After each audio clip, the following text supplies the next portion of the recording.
تو ہمارے سارے پکوڑے والوں کو شوق چڑھا ہوا رمضان آئے پکوڑے وکن گے، سموسے والے آندے پہ رمضان آوے سموسے وکن گے، جتیاں والے آندے پہ عید آوے جتیاں وکن گیا۔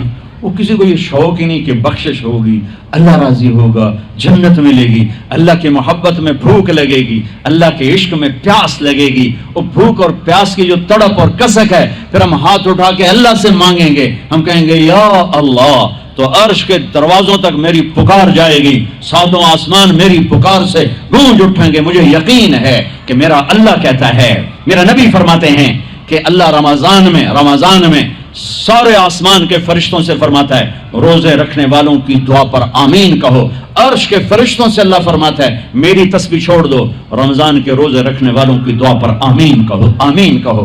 عرش فرش میں گونج اٹھتی ہیں میری دعائیں، میری صدائیں، میرے نوحے، میرے گریے ہلا دیتے ہیں۔ اگر بھوک پیاس میں مزے آ رہے ہوں کہ واہ یا اللہ تو نے کہا تھا نا، دیکھ میں بھوک سے بیٹھا ہوں۔ اس لیے افطار کے وقت دعا کیوں قبول ہے؟ افطار کے وقت کھانا سامنے ہے، پانی سامنے ہے، اور آواز کان لگے ہوئے ہیں سائرن کی آواز پر، تو اللہ کہتا ہے یہ فرشتہ، یہ میرے بندے، کھانا بھی سامنے ہے، پانی بھی سامنے، یہ کیوں نہیں کھا رہے، یہ کیوں نہیں پی رہے؟ بولو کہ یا اللہ تیری محبت، میری محبت، چلو تم گواہ رہو، میں نے معافی، چل میرا بندہ مانگ، کھانے سے پہلے مانگ۔ وہ وقت مانگنے کا ہوتا ہے، پکوڑے کھانا نہیں ہوتا، سموسے دکھانا نہیں ہوتا۔ سموسے، پکوڑے، کچوریاں، سیون اپ، جام شیری، روح افزا، 500 چیزاں تو اندر پا لیندے ہو، سارے روزے دی تباہی پھیر کے رکھ دیتے۔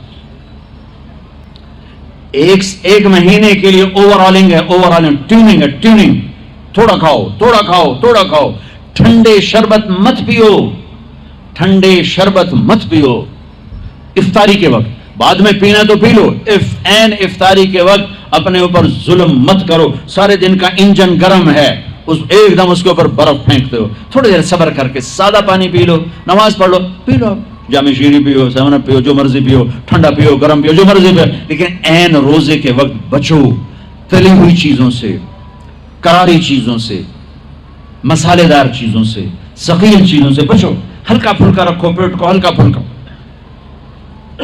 تاکہ روزے کا مقصد حاصل ہو کہ جسم پاک ہو، غلاظتوں سے، گندگیوں سے پاک ہو، صاف ہو۔ ہاں، اور اپنے دل کو بھی صاف۔ رمضان میں سب کی بخشش ہو جاتی، سب کی، 4 نہیں بخشے جاتے، 4 آدمی نہیں بخشے جاتے، 4 قسم کے مرد عورت، سب کی بخشش ہو جاتی، سب کی 4۔ اللہ تعالی ہماری حفاظت فرما لے۔ کسی بھائی میں یہ عیب ہے، ابھی سن کے توبہ کر لینا، شراب پینے والا، مستقل شراب پینے والا، رمضان میں بخشش نہیں۔ ماں باپ کا نافرمان، ماں باپ کا نافرمان، بخشش نہیں۔ ماں باپ کا نافرمان کے لیے تو میرے نبی نے کہا کہ اللہ ہر گناہ کی سزا موت کے بعد دے گا۔ ماں باپ کے نافرمان کو یہیں سے شروع کرے گا اور آگے تک لے کے جائے گا، یہاں بھی سزا دے گا اور آگے بھی سزا دے گا۔ صرف ایک گناہ دنیا میں ایسا ہے، کفر شرک کی سزا بھی موت کے بعد، زنا شراب جوئے کی سزا سود کی موت کے بعد ہے۔ ایک گناہ ماں باپ کی دل آزاری، دل دکھانا، اللہ یہاں سے یہ سزا شروع کرتا ہے اور آخر تک پہ چلاتا ہے اس کو۔ میرے نبی سے پوچھا گیا یا رسول اللہ قیامت کب آئے گی؟ آپ نے کہا اللہ کو پتہ ہے۔ کہ کوئی نشانی بتائیں؟ کہ جب ماؤں کو ذلیل کیا جائے گا قیامت آ جائے گی۔ ماں باپ کا نافرمان۔ تیسرا کون ہے؟ رشتہ داروں سے لڑنے والا، کبھی بھائی سے لڑا، کبھی بہن سے لڑا، کبھی خالہ سے، کبھی چاچے سے، کبھی مامے سے، کبھی تائے سے، کبھی پھوپھے سے، قریبی رشتوں سے لڑنے والا اور تعلق توڑنے والا، اس کی بخشش نہیں ہوگی۔ چوتھا کون ہے؟ کینہ رکھنے والا، کینہ، شحن، شحن، ایک ہوتا ہے بغض، ایک ہوتا ہے کینہ، شحن، بغض، شحن۔ بغض کیا ہے؟ بغض کیا ہے؟ کہ مجھے انصر بھائی سے نفرت ہے، یہ بغض۔ اور کینہ کیا ہے؟ کہ میں ان کو نقصان پہنچانا چاہتا ہوں، نفرت کے ساتھ ان کے ٹانگیں کھینچنا چاہتا ہوں، اس کو کینہ کہتے ہیں۔ تو یہ 4 برائیاں معاف نہیں ہیں۔ ہاں کوئی توبہ کرے تو سب معاف ہو گیا، سب معاف ہو گیا، سب معاف ہو گیا۔ تو اللہ نے ہمیں رمضان کا مہینہ دیا ہے، جہنم کے دروازے بند ہو جائیں گے، جنت کے دروازے کھل جائیں گے، فرض 70 فرض کے برابر ہو جائے گا، نفل فرضوں کے برابر ہو جائے گا۔ تراویح کے ہر سجدے پر 1500 نیکی لکھی جائے گی، ہر سجدے پر 1500 نیکی لکھی جائے گی۔ 20 رکعت 40 سجدے 60,000 روزانہ. یہ تمہارے کلب پٹھا جا نہ ہے کی نہ ہے مینو حالی تھی نہیں سر لگی یہ تھی آ دیکھیو چلو جڑا بھی نہ ہے ٹھیک ہے. یہ بہت بڑا کلب مجھے نظر آیا. یہ یہاں باہر ایک چھوٹا سا پرچہ لگا دیں کہ جو یہاں آ کے تراوی پڑھے گا ہر سجدے پر اس کو 150 روپیہ دے. 150 چھوٹو 15 روپے دیے جائیں. ہر سجدے پہ 15 روپے دیا. ایتھے ویکھا جی لڑائیاں کیویں ہوندیاں. اے سارے پوترے دادیاں نو چاہتے لے آون گے, دو ترے نانیاں نو چاہتے, نانی ٹر اج تراوی تینوں پڑھاون. دادے نانیاں نو پوچھدا کوئی نہیں, انہاں دی عید ہو جاونی. تسی تے اعلان کر کے لکھ دیو بھئی جڑا ایتھے آوے گا انہوں اسی فی سجدہ 15 روپے دیواں گے. ایتھے پھر چھوٹے ویکھے جے کیویں چل دے.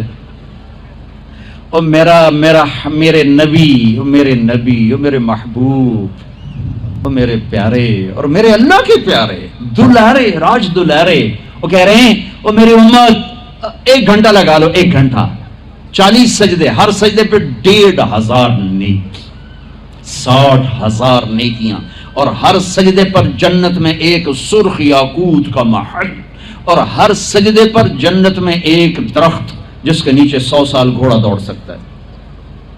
اتنے تھوڑے وقت میں اتنی کمائی. اب 8 تراوی پڑھ کے آدھی مسجد خالی جا رہے, کتنے جا رہے ہو, کی کرن جا رہے ہو, کوئی کام نہیں. 8 پڑھ کے جوتا اٹھا کے جا رہے ہیں.